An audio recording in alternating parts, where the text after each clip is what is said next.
얼마 전에 어떤 분과 대화를 나눌 기회가 있었습니다.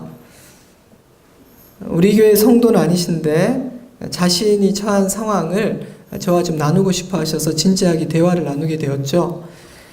자주 있는 일은 아니지만 가끔씩 이렇게 우리 교우가 아닌 분들 또 아니면 또 후배 목회자들의 진지한 질문을 받고 같이 대화를 나누는 기회들을 갖게 되는 경우가 있습니다. 그분은 그 교회에서 소그룹 리더로 섬기고 계셨는데 멤버 중에 자기보다 나이가 많은 한 분의 멤버로부터 좀 공개적으로 좀 공격을 받고 마음이 어려운 상황이었습니다. 짧은 대화라 속속들이 알 수는 없었지만 참 마음이 아프기도 하고 짠한 상황이었어요. 견디기가 쉽지 않은 상황이었던 것 같음에도 불구하고 그분은 자신이 나이도 너무 어리고 리더로서 여러 가지 자질이 부족한 사람이라는 것을 인정하고 계셨습니다. 그래서 어찌해서든지 그분을 품고 또 그 상황을 잘 감당해 내려고 애를 쓰고 계셨어요. 하지만 나이가 너무 젊으시고 또 마음이 참 이렇게 여린 분이라서 참 힘겨워 보였습니다. 저에게 대단한 지혜가 있는 것이 아니기 때문에 그분의 이야기를 충분히 들어드리고 공감해드리고 위에서 기도해드렸는데 그것만으로도 큰 위로를 받으시는 것 같더라고요. 그분과 헤어지고 난 뒤에도 하나님께서 그 상황에 개입해 주셔서 선하게 속히 결론이 나기를 기도를 드렸습니다. 모두에게 불행한 일이니까요. 그분과 대화를 나누면서 누군가를 비난하는 일, 또 누군가에게 비난을 받는 일은 누구에게나 일어날 수 있는 일이라는 생각이 들었어요. 누구도 자유로울 수 없는 일.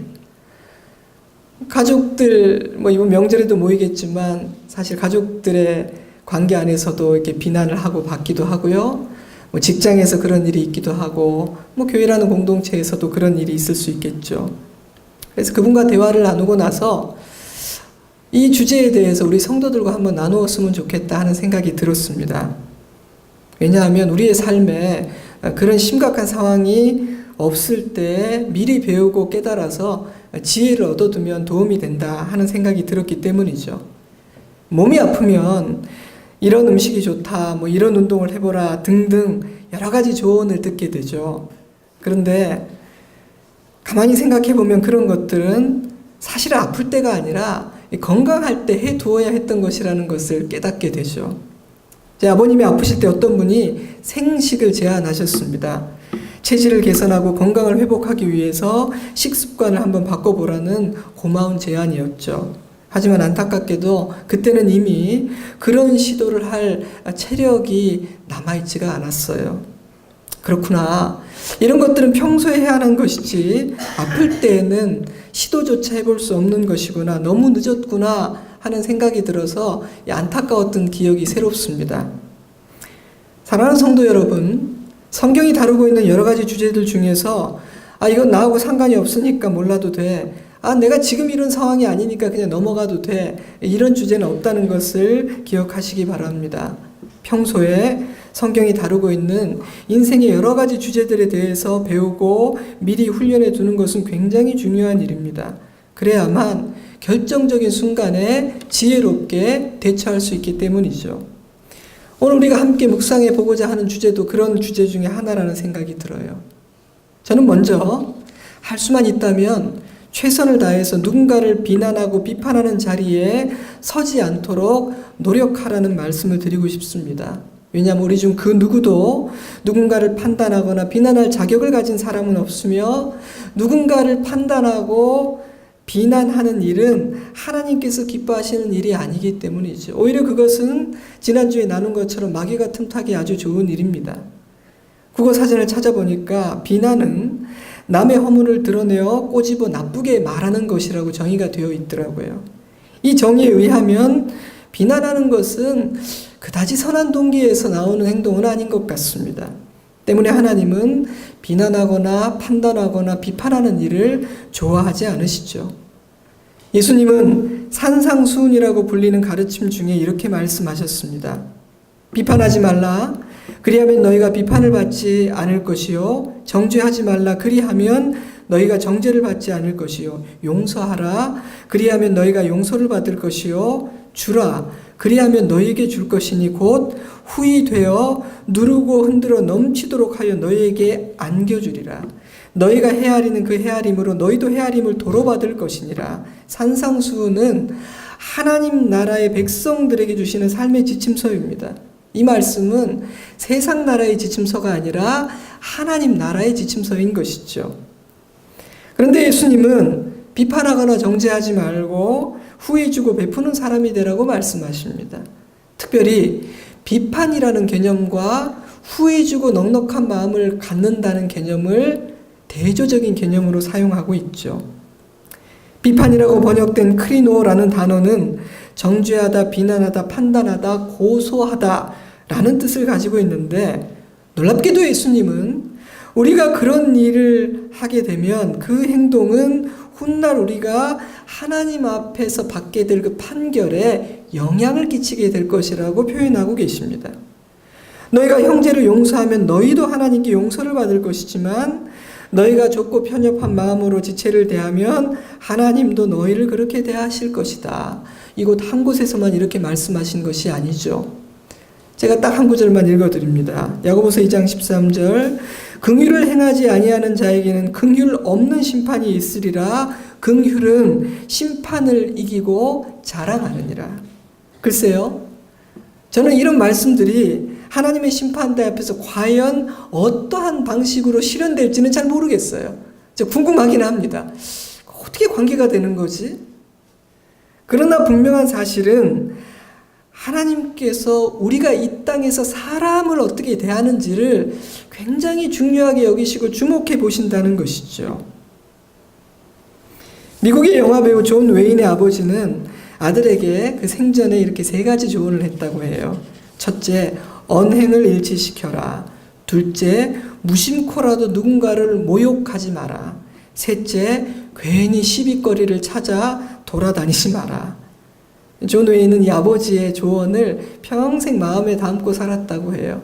저는 참 아버지도 지혜롭고 그것을 마음에 담고 살았던 이 아들도 참 지혜롭다고 생각합니다. 가만히 보면 우리 인생을 풍요롭게 하고 지혜롭게 하는 교훈들은 뭐 이해할 수 없는 고상하고 추상적인 진리가 아니라 이런 실제적인 진리인 것 같죠? 여러분 좀 부담스럽게 들리실 수도 있겠지만 우리는 차라리 내가 억울한 일을 당하는 자리에 설지언정 누군가를 억울하게 만드는 자리에는 서지 않는 것이 좋겠다는 생각이 듭니다. 물론 사람의 실력으로는 어려운 일이죠. 하지만 하나님께서 살아계시고 모든 것들을 살피고 계신다는 것을 믿는다면 우리는 그렇게 할 수도 있을 것 같아요. 제 선배 목사님들 중에 좀 억울한 일로 긴 시간 고생하신 분이 있습니다. 물론 모든 인간이 죄인이기에 그분에게도 실수와 부족함과 죄와 티끌이 있었겠습니다마는 그냥 제가 볼 때는 제가 아는 그분을 생각할 때는 조금 과하고 부당하게 긴 시간 비난을 받고 고통을 겪으셨던 것 같아요. 제가 그분보다 나이도 어리고 지혜도 부족한데 뭐 어설프게 충고를 하거나 위로해 줄 수는 없잖아요. 그래서 그냥 입을 닫고 제가 늘 옆에 있습니다. 그거는 기억해 주세요. 그렇게만 말씀드리고 그분을 위해서 기도했지요. 꽤 긴 시간이 흐른 후에 그 시간을 보냈던 그분의 심정에 대해서 제가 들을 기회가 있었는데 그때 하셨던 말씀 중에 제가 잊지 않고 마음에 새기고 기억하고 있는 그런 말이 있어요. 목사님, 목사는 비난에 비난으로 맞서고 싸워서 이기려고만 하기보다는 차라리 그냥 억울한 일을 당하고 좀 매를 맞는 편이 훨씬 나은 것 같습니다. 그 과정을 통해서 내가 죽고 내 안에 그리스도께서 사시는 것을 저는 좀 배운 것 같아요.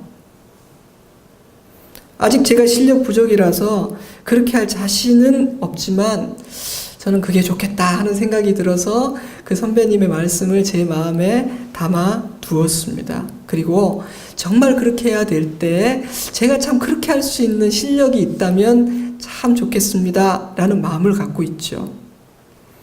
예수님의 마음이 떠오르지 않으세요? 말씀이 떠오르지 않으세요? 나는 너희에게 이르노니 악한 자를 대적하지 말라. 누구든지 내 오른편 뺨을 치거든 왼편도 돌려대며 또 너를 고발하여 속옷을 가지고자 하는 자에게 겉옷까지도 가지게 하며. 엄청난 말씀이죠. 제가 부족해서 아직은 이 말씀의 진정한 의미와 깊이를 잘 모르겠어요. 그리고 제가 이렇게 할 수 있을까 자신도 없습니다. 저는 오른편을 딱 대면 맞받아칠 가능성도 많은 연약한 사람 아닙니까? 하지만 기회가 되면은 이 말씀의 의미를 제가 잘 묵상할 수 있다면 한번 우리 성도들하고 한번 나눠보고 싶은 말씀이긴 해요. 근데 어설프게 나누고 싶진 않아요. 왜냐하면 어설프게 나누면 저나 여러분이나 뭐 이 말씀의 뜻도 잘 모르고 그냥 마음의 부담만 남을 것 같아요. 왜냐하면 되지도 않는데 이 말씀 받았고 막 죄책감만 남지 않겠어요? 그래서 안심하십시오. 제 자신이 이 말씀을 좀 더 이해할 때까지는 이 말씀을 나눌 자신은 저도 없어요. 하지만 만약 그렇게 할 수 있다면 그것은 그리스도께서 걸어가신 길이기 때문에 만약 저와 여러분과 같이 부족하고 미천한 죄인이 그렇게 할 수 있다면 그것은 참 영광스러운 일이 아닐까 하는 생각은 들었습니다. 자, 재밌는 이야기 할까요? 제가 오늘 별 얘기를 다 합니다. 그만큼 참 우리 교회가 좋은 교회라는 뜻이죠. 여러분 혹시 주의 종에 대해서 함부로 말하면 안 된다 이런 얘기 들어보셨습니까? 주의 종에 대해서 함부로 말하지 말아라. 저는 들어본 적이 있습니다. 제가 그런 말에 대해서 제가 어떤 생각을 갖고 있을 것 같으세요? 저는 그 말이 맞다고 생각합니다. 하나님의 일꾼들은 함부로 대하면 안 됩니다. 좋은 일이 아니죠. 하나님의 종은 하나님이 지키세요. 오늘 본문을 보면 모세를 지키신 분도 하나님이시거든요. 그래서 하나님의 일을 맡은 모든 일꾼들은요, 사람이 아니라 자기를 부르신 하나님만을 의지해야 합니다. 하지만 저는 주의 종에 대해 함부로 말하면 안 된다는 문장은 반드시 최소한 이 두 가지 사실과 함께 기억되어야 한다고 생각해요. 첫째로는 주의 종을 다루는 하나님의 기준이 굉장히 높다는 사실입니다. 때문에 나의 종을 함부로 대하지 말라는 하나님의 말씀에는 나의 종은 내 기준을 가지고 내가 다룰 것이다는 하나님의 선언도 담겨 있다고 생각해요. 그 기준은 굉장히 높기 때문에 하나님의 일꾼들은 사람의 비난이나 평가가 아니라 하나님을 두려워해야 합니다. 언제나 하나님 앞에서 자기를 살필 줄 알아야 합니다. 왜냐하면 하나님께서 부르시고 세우신 하나님의 일꾼들은 하나님의 기준을 벗어나게 될 때 장차 이루어질 그 하나님의 심판이 굉장히 엄하고 무서울 것이기 때문이죠. 두 번째는 주의 종에 대해서만 함부로 말해서는 안 되는 것이 아니라는 사실입니다. 성도에게는 함부로 말해도 되나요? 성도끼리는 함부로 말하고 서로 비난하면서 오직 주의 종에 대해서만 함부로 말하지 않는 것이 하나님이 원하시는 것일까요? 저는 아니라고 생각합니다. 우리는 모든 형제를 사랑과 자비로 대해야 하는 것이죠. 주의 종도 우리의 형제 중에 한 사람인 것이고요. 그러므로 웬만하면 누군가를 비난하고 판단하는 자리에 서지 않는 것이 좋습니다. 우리는 그래야 할 자격을 가진 사람도 아니고요. 그것은 우리에게 영혼에 유익한 일도 아니고 하나님이 좋아하시는 일도 아니니까요. 하지만 우리가 누군가를 비난하고 판단하는 자리에 서지 않으려고 애를 쓴다 할지라도 우리 자신이 누군가의 비난과 판단의 대상이 될 수는 있죠. 사실 그것이 오늘 말씀의 주제입니다. 우리는 완전하지 않은 존재이며 죄인이기에 또한 이 세상은 그리 너그럽지 않고 모든 인간이 죄인이기 때문에 우리는 원하든 원하지 않든 비난과 판단의 대상이 될 수 있고요. 우리는 본의 아니게 누군가의 입에 오르내릴 수가 있는 것이죠. 그렇다면 그때 과연 우리는 어떻게 반응하고 어떻게 대처해야 하는가? 성경의 인물 중에 구약에서는 모세와 다윗, 신약에서는 바울만큼 다양한 종류의 공격과 비난을 받았던 사람은 없다는 생각이 들어요. 다윗의 시편을 한번 읽어보세요. 바울의 서신들을 살펴보세요. 광야에서 모세가 당했던 일들을 기억해 보십시오. 괜찮습니다. 그들은 헌신된 리더였고 하나님께서 기뻐하는 사람들이었지만 인간의 비난과 판단으로부터 자유롭지 못하지 않았습니까? 그렇다면 그 누구도 비난을 하고 또 비난을 당하는 일로부터 자유로울 수는 없을 거예요. 때문에 본의 아니게 우리에게 그런 일이 일어난다고 해서 너무 놀라고 당황할 필요는 없습니다. 오늘 읽은 말씀도 그런 사례 중에 하나죠. 모세와 아론을 향한 공개적인 비난은 레위 지파의 세 가문 중 하나인 고앗 자손의 아들 고라에 의해서 일어났습니다. 같은 핏줄 안에서 같은 일을 하는 동역자 사이에서 일어났던 일이죠.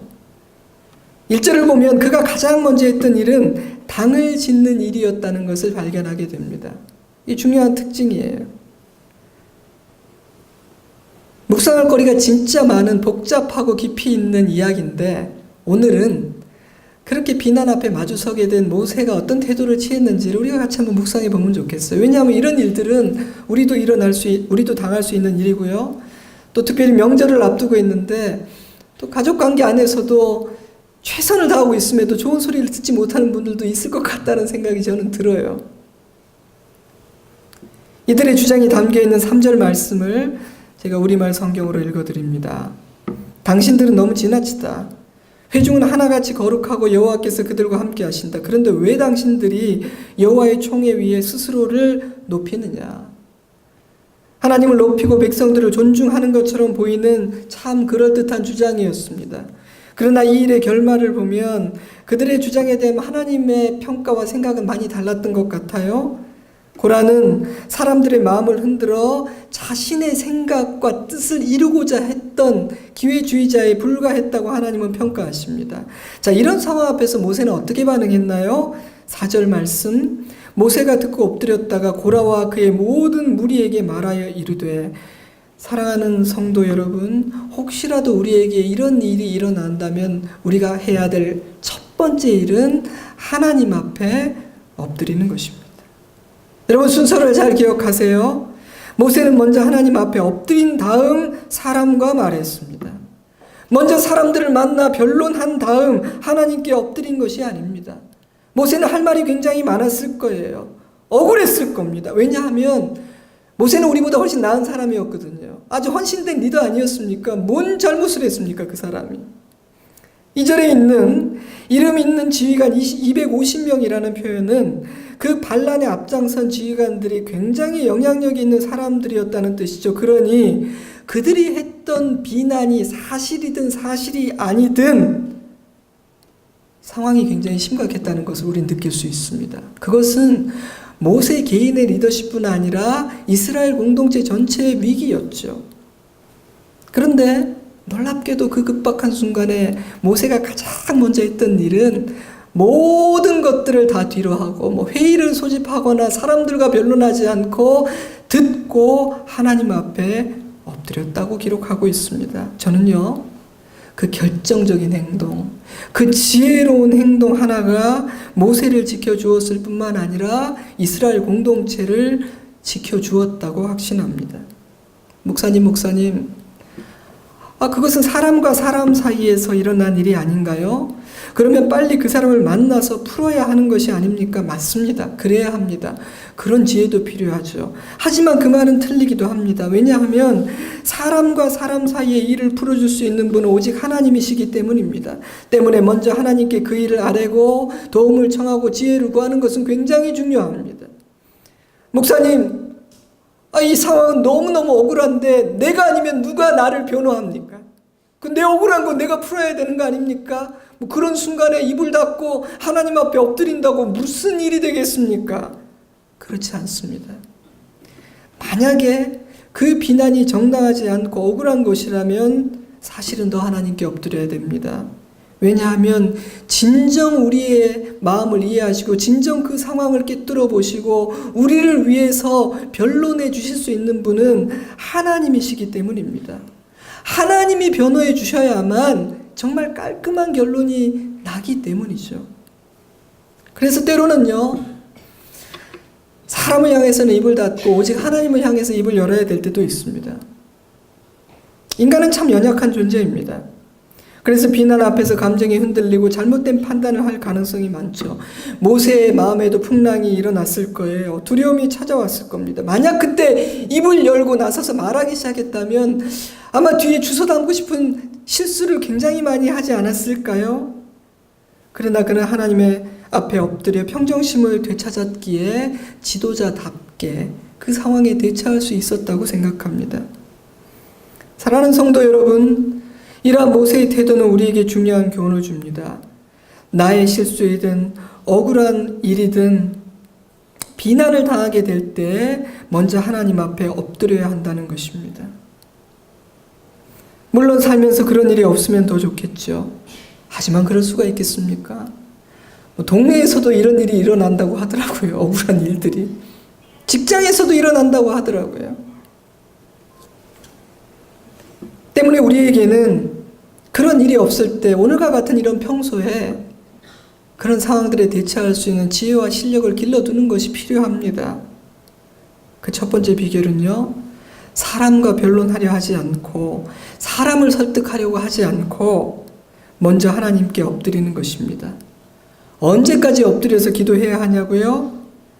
저는 이런 답을 드리고 싶어요. 엎드려 보면 압니다.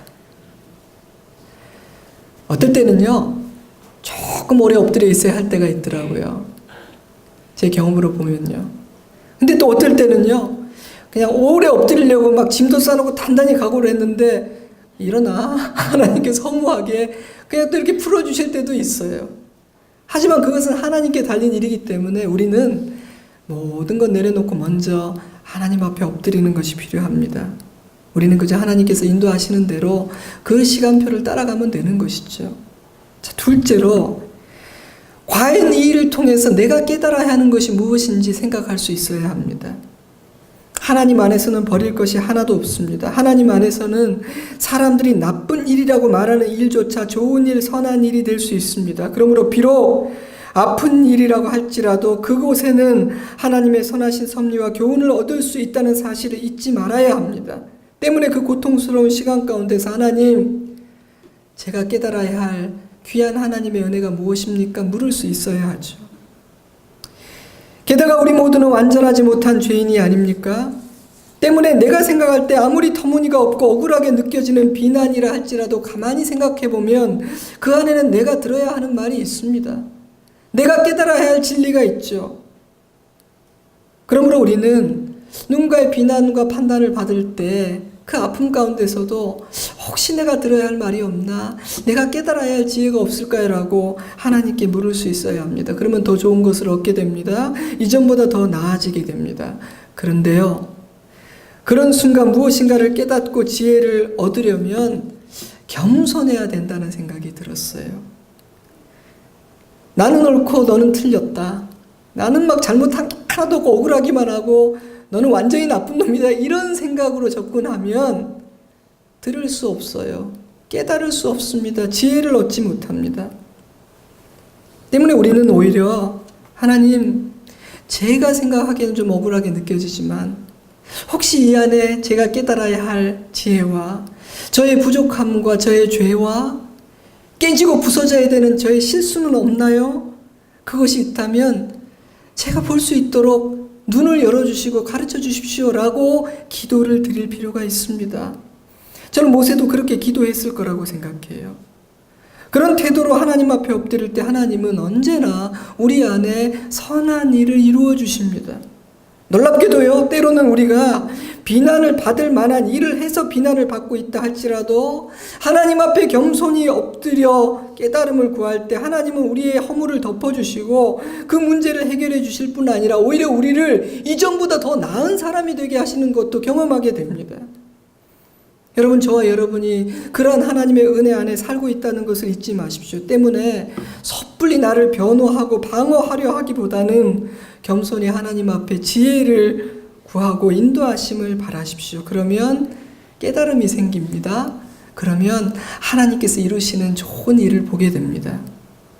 셋째로, 무엇이 사실이고 무엇이 사실이 아닌지를 분별할 수 있는 지혜가 우리에게 있었으면 좋겠어요. 이게 참 중요하면서도 어려운 일이긴 해요. 그들이 모여서 모세와 아론을 거슬려 그들에게 이르되 너희가 분수에 지나도다 회중이 다 각각 거룩하고 여호와께서도 그들 중에 계시거늘 너희가 어찌하여 여호와의 총회 위에 스스로 높이느냐. 모세의 귀에는 그들이 했던 그 비난의 말이 그냥 쟁쟁쟁쟁 맴돌았을 거예요. 참 이상하게 인간은요, 좋은 말은 그렇게 그냥 금방 잊어버리는데, 이게 우리에게 힘들게 하는 말들은 그렇게 묵상과 연구와 이렇게 하면서 막 떠나지를 않죠. 고통스럽고 혼란스러웠을 거예요. 그들의 말에 의하면 모세는 막 쓰레기 같은 사람이니까요. 게다가 그들의 말에 혹한 사람이 있을지도 모르겠다는 두려움도 있었을 수가 있습니다. 하지만 다행히도 그는 하나님 앞에 엎드려서 생각을 했습니다. 그들의 말이 정말 사실인가? 진짜 내가 그런 사람인가? 저들의 말처럼 내 안에 그렇게 추하고 악하고 더러운 동기가 있는 것인가? 모세는 하나님 앞에 엎드려 생각을 했을 거예요. 만약 그들의 말 가운데 그들의 말을 통해 자신의 부끄러운 실체를 발견한 부분이 있다면 회개해야 됩니다. 인정하면 됩니다. 아니다, 부정하는 것이 아니라 맞습니다, 하나님. 제가 몰랐는데 제가 그런 죄인이네요. 울며 회개하면 됩니다. 그러나 이건 좀 지나쳐, 나는 그런 사람이 아닌 것 같아 라고 생각하면 그 비난을 여러분이 그대로 받아들이지 않으셔야 해요. 이어지는 말씀을 보면 모세는 자신은 그들이 말하는 그런 악한 지도자가 아니라는 결론을 하나님 앞에서 내렸던 것 같아요. 그래서 일어서서 이렇게 말합니다. 5절, 고라와 그의 모든 무리에게 말하여 이르되 아침에 여호와께서 자기에게 속한 자가 누구인지 거룩한 자가 누구인지 보이시고 그 사람을 자기에게 가까이 나오게 하시되 곧 그가 택하신 자를 자기에게 가까이 나오게 하시리니 이렇게 하라. 너 고라와 내 모든 무리는 향로를 가져다가 내일 여호와 앞에서 그 향로에 불을 담고 그 위에 향을 두라. 그때에 여호와께서 택하신 자는 거룩하게 되리라. 우리끼리 다투지 말고 하나님에게 판결을 한번 맡겨보자는 이야기입니다. 내일 아침에 각자 향로를 가져다가 하나님 앞에 두자. 그러면 그 향로의 불을 통해서 하나님께서 누구의 말이 옳은지, 누가 하나님이 택하신 자인지 우리 가운데 나타내 주실 것이다. 모세는 그들이 했던 말을 막 당황해서 그대로 다 받아들인 것이 아니라 하나님 앞에서 분별을 해내었던 것이죠. 결론이 어땠냐고요? 하나님은 모든 백성들 앞에서 모세가 하나님이 세운 지도자라는 것을 보이셨죠. 비난의 말을 들을 때 우리는 정신을 잃기가 쉽습니다. 그래서 그 말의 영향력 아래로 들어가 섣불리 판단하거나 잘못된 말을 하고 틀린 결정을 하게 될 위험이 있죠. 두렵기 때문입니다. 너무 당황해서 조급해지기 때문이죠. 그러나 그래서는 안 됩니다. 우리는 그 말들 중에 우리가 진정으로 귀담아 들어야 하고 인정해야 되고 내가 돌이켜야 할 말은 무엇이며 또 사실이 아니기 때문에 내가 마음에 담아두지 말아야 할 말들은 어떤 것인지 채로 걸러내고 분별할 수 있어야 합니다. 하나님이 그를 통해 말씀하고 계신다면 듣고 인정해야 하지만 그렇지 않다면 휘둘리지 않아야 합니다. 그러기 위해서는요, 언제 어느 순간에도 먼저 하나님 앞에 잠시 멈추어 서서 묵상하고 분별하는 시간들을 가지는 것이 우리에게 굉장히 중요한 것 같아요. 모세는 하나님 앞에 엎드려 이렇게 물었을지도 모르겠다는 상상의 나래를 제가 펴보았습니다. 하나님, 저들은 제가 분수에 지난다고 말합니다. 스스로를 높이는 교만한 자라고 말합니다. 제가 정말 그런 사람인가요? 제가 어떻게 저를 이해해야 될까요? 어떻게 대답해야 할까요? 물론 모세도 연약하고 세속적인 인간이기에 그의 안에 교만함이 티끌만큼도 없었다고 말할 수는 없겠죠. 그도 죄인이고 부족함이 많았을 거예요. 하지만 그는 기도하는 가운데 알겠습니다. 하나님, 저들이 좀 너무 지나치게 말을 하고 있네요. 제가 부족한 죄인이고 제 안에 교만이 있긴 하지만 그런 악한 동기로 내가 하나님을 섬기고 이 나라를 섬기고 있지는 않다는 결론이 들었습니다. 알겠습니다. 주님, 그렇게 다시 자리에서 일어났던 것 같아요. 어쩌면 기도하는 가운데 하나님께서 모세에게 그렇게 잔잔히 말씀해 주셨을지도 모르고요. 어떤 분이 부모님에게 너는 참 못나고 부족한 아이라는 이야기를 어릴 때부터 들으면서 자랐어요. 저는 그분의 형이 얼마나 잘났는지 모르지만 항상 형과 비교를 당하면서 너는 내 마음에 차지가 않는다. 너는 참 부족하다. 너는 참 못났어. 이런 얘기를 많이 들으면서 자랐다고 해요. 이분이 이제 결혼하고 자식도 있는 어른인데도 아직도 그 나이 드신 부모님은 이 아들을 만나면 너는 참 못났다. 너는 참 부족하다. 이런 비난의 말을 지금도 들으세요. 부모의 비난과 야박한 평가를 받으면서 자란 그분의 마음에는 자기도 모르게 맞아. 나는 참 못난 사람이야. 참 나는 너무 부족해. 이런 잠재의식이 자리 잡고 말았습니다. 그런데요. 제가 보는 그분은 괜찮은 분이에요. 그분은 참 사랑스러워요. 그분은 마음이 선해요. 다른 사람을 이해하고 베풀기를 좋아하는 분이세요. 그래서 저는 그분이 부모가 했던 사실이 아닌 말에 휘둘리고 붙잡혀서 그 영향력 아래서 살아가는 것이 저는 굉장히 안타깝고 마음이 아파요. 그래서 기회가 있을 때마다 말해줍니다. 제가 과장하는 걸 싫어하는 사람인데 그분에겐 조금 과장을 해서 너무 좋은 분이시라고. 내가 이렇게 괜찮은 분을 많이 못 만나봤다고. 지금까지 들어오신 부모님이 해주신 말이 진짜가 아니라 제가 하는 말이 이 말이 진짜니까 이제는 제 말을 듣고 제가 하는 이 말의 영향력 아래에서 사시라고 말해줍니다.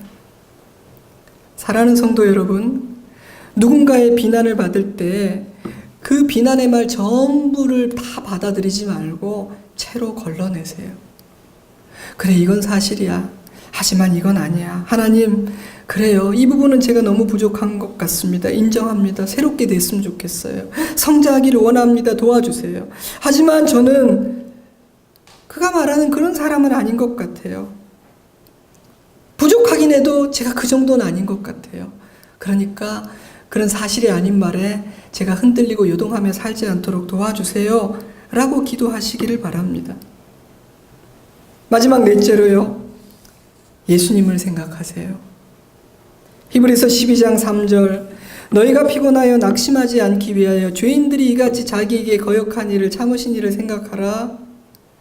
예수님을 생각할 때 우리는 위로를 받고 용기를 얻고 낙심하지 않을 수가 있습니다. 예수님은 우리를 위해서 어떤 일을 참으셨나요?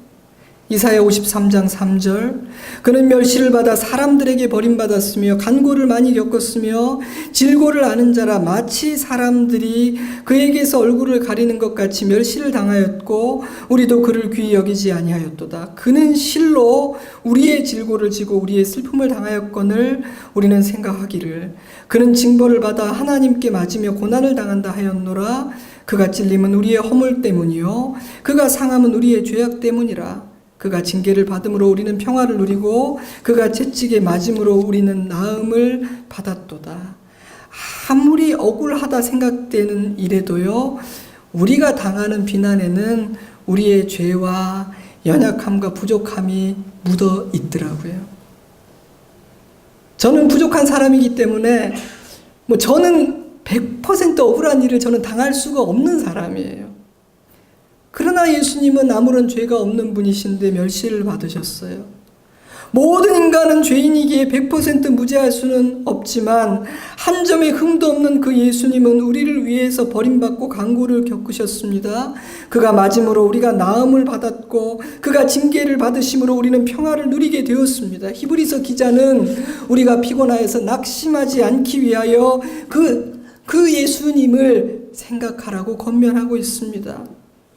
우리가 받은 은혜를 기억하고 예수께서 걸어가신 그 길을 생각해 보라는 것이죠. 인간 부모는요, 진짜 열받으면 너는 내 자식도 아니야 라는 말을 할 수도 있습니다.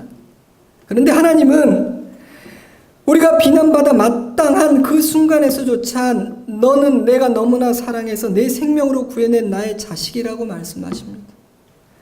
우리가 못된 짓을 하고 어리석은 짓을 해서 매를 맞아야 하는 그 순간에도 하나님은 너는 내 피를 흘림으로 구해낸 사랑하는 내 자식이라고 나를 안아주십니다. 때문에 그 예수님을 기억하십시오. 그 예수님이 나와 함께 하심을 생각하십시오. 예수님을 생각할 때 우리는 어쩌면 이런 기도를 할 수 있을지도 모르겠어요. 주님, 제가 당하는 이 아픔이 감히 예수님의 고난과 비교할 수는 있겠습니까마는 저의 참음과 인내를 통해 하나님의 선하신 일이 이루어진다면 얼마나 좋을까요? 이런 시간들을 통해 제가 더 단단하고 성숙하고 깊고 넓은 사람이 되면 좋겠습니다. 만약 우리가 그렇게 기도할 수 있다면 우리는 그 기도의 끝에서 하나님의 영광을 보게 될 것입니다. 우리를 기뻐하시는 예수님을 만나게 될 것입니다. 말씀을 맺겠습니다. 어떤 이유에서든 비난을 받는 것, 누군가의 평가를 받는 것, 그것도 부정적인 평가받는 것은 좋은 일이 아니죠. 뭐 예를 들어서 내가 그렇게 욕을 먹어 마땅한 일을 해서 욕을 먹고 있으면 좀 덜 힘들까요?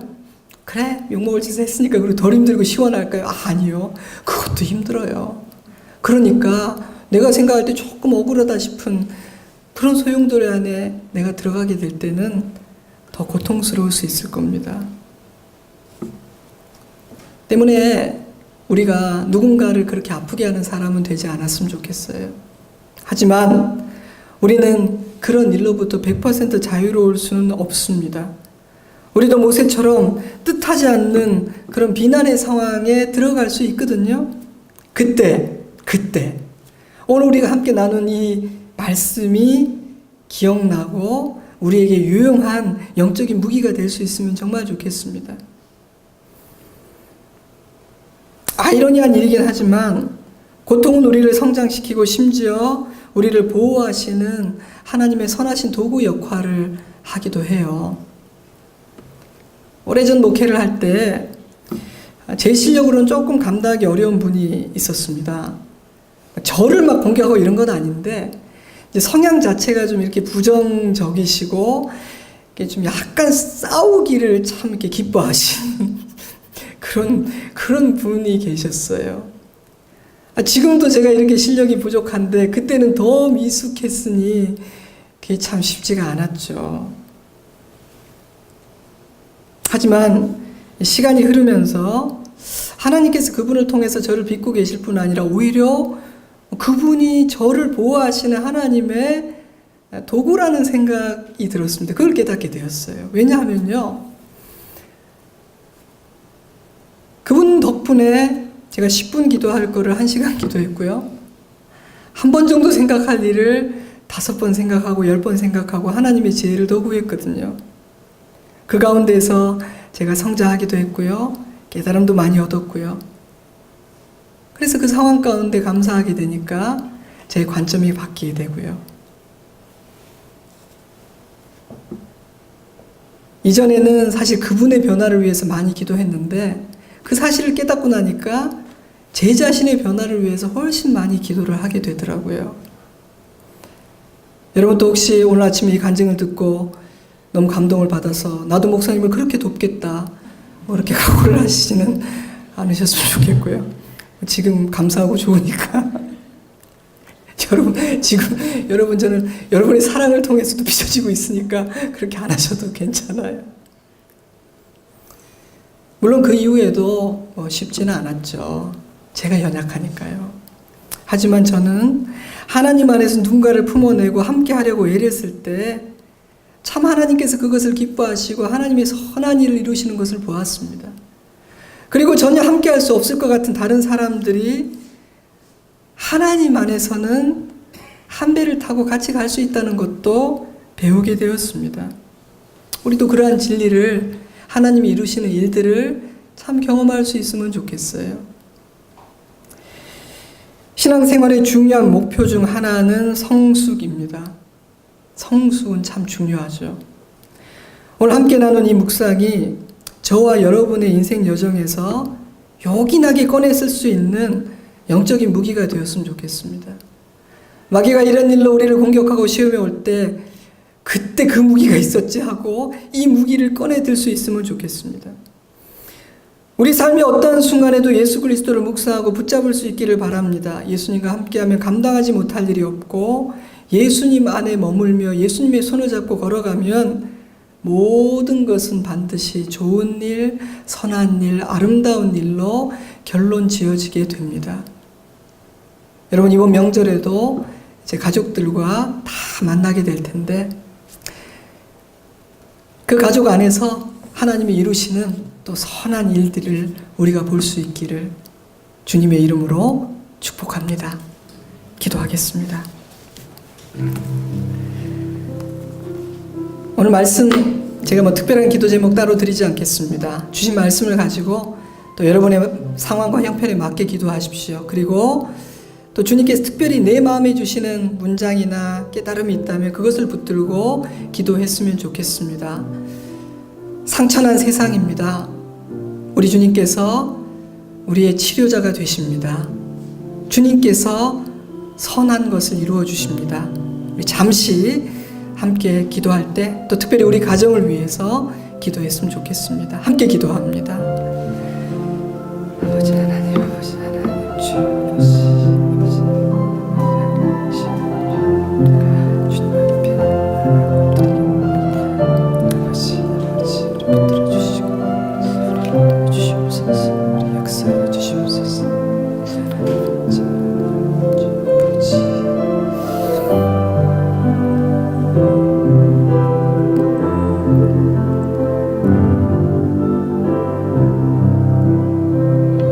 좋으신 하나님, 우리가 살면서 경험할 수 있는 모든 주제들과 또 우리가 배우고 익혀야 하는 다양한 주제들이 이 하나님의 말씀 안에 다 담겨 있음을 감사드립니다.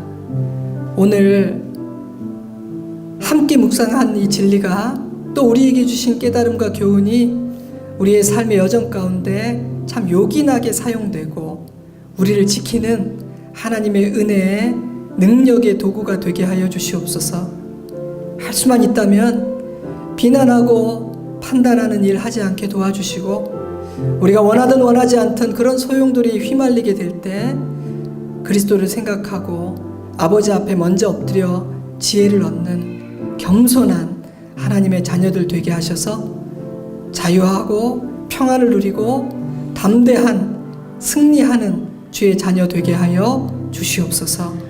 감사드리며 예수님 이름으로 기도드리옵나이다. 아멘. 다 같이 자리에서 일어나셔서 우리 마지막 찬양 함께 올려드립니다.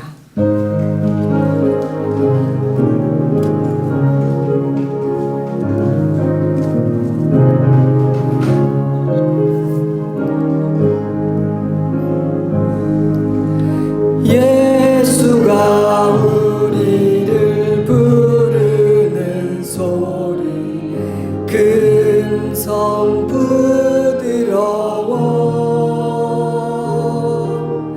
문 앞에 나와서 사면을 보며 우리를 기다리네. 오라 오라 엉망치 말고